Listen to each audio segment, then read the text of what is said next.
Hi guys, welcome to NM solutions. రీసెంట్గా post చేశాను కదండి, B pharmacy class in Telugu అని చెప్పేసి.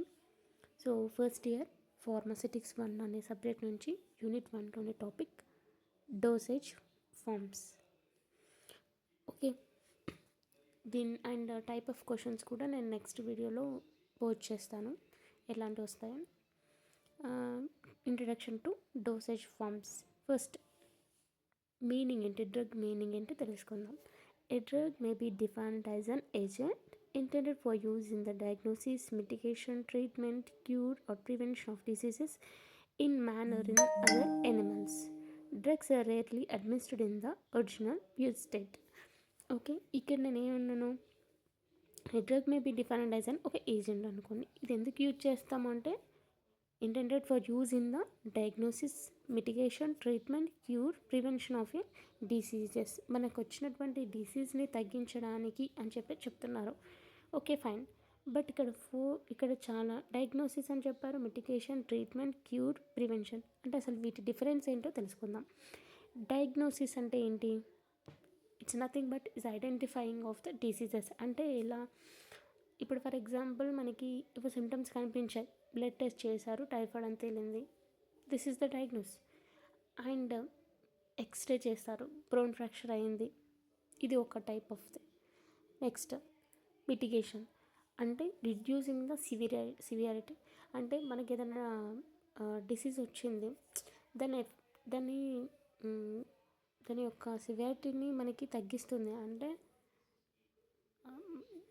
ఇప్పుడు ఇలా చెప్పాలి, సివియారిటీ అంటే ఏదైనా ఒక డిసీజ్ వచ్చింది, అది అంటే దానికి తక్కువ చేస్తుంది, కొంతవరకు దాన్ని తగ్గించేస్తుంది అనమాట, మనకు వచ్చిన దాన్ని మిటిగేషన్ అంటారు. ట్రీట్మెంట్ అంటే మనకు ఒక డిసీజ్ వచ్చింది, దాన్ని యాంటీబయోటిక్స్ ఇచ్చి మనకు మేనేజింగే డిసీజెస్. ఓకేనా, ఇది ట్రీట్మెంట్. క్యూర్ అంటే మొత్తం కంప్లీట్గా ఆ డిసీజ్ని క్యూర్ చేయడాన్ని, కంప్లీట్గా క్యూర్ అయిపోతుంది, eliminating of the diseases.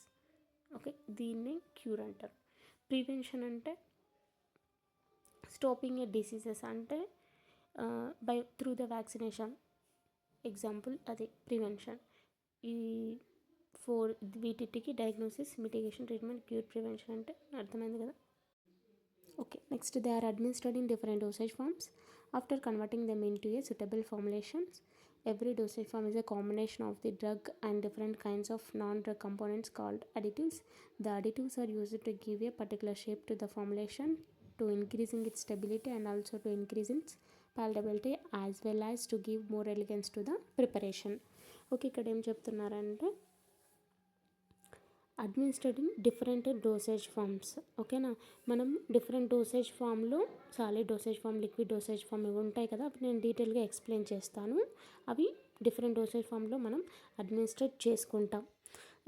And every dosage form అనేది ఇప్పుడు డైరెక్ట్గా మనం ఏదైతే మెయిన్ ఇంగ్రీడియంట్ ఏపీఐ అవి ఉంటాయి, అవి డైరెక్ట్గా మనం వేసుకోం. దానికి స్టెబిలిటీని, దాని యొక్క ఏం చెప్తాము, దాని యొక్క స్టెబిలిటీని పెంచడానికి మనం అడిటివ్స్ అని కొన్ని యూజ్ చేస్తాం. అంటే ఎక్సిపియన్స్, నథింగ్ బట్ వాటిని ఇక్కడ నాన్ డ్రగ్ కాంపోనెంట్స్ అని అన్నారు. వాటిని అడిటివ్స్ ఆర్ ఎక్సిపియన్స్ అని కూడా అంటారు. అంటే సపోజ్ బైండింగ్ ఏజెంట్స్ ఉంటాయి, colouring agents, sweetening agents, preservatives అంటే మైక్రోబియల్ కంటామినేషన్ అవ్వకుండా, బైండింగ్ ఏజెంట్ అంటే ప్రాపర్గా బైండింగ్ అవ్వడానికి.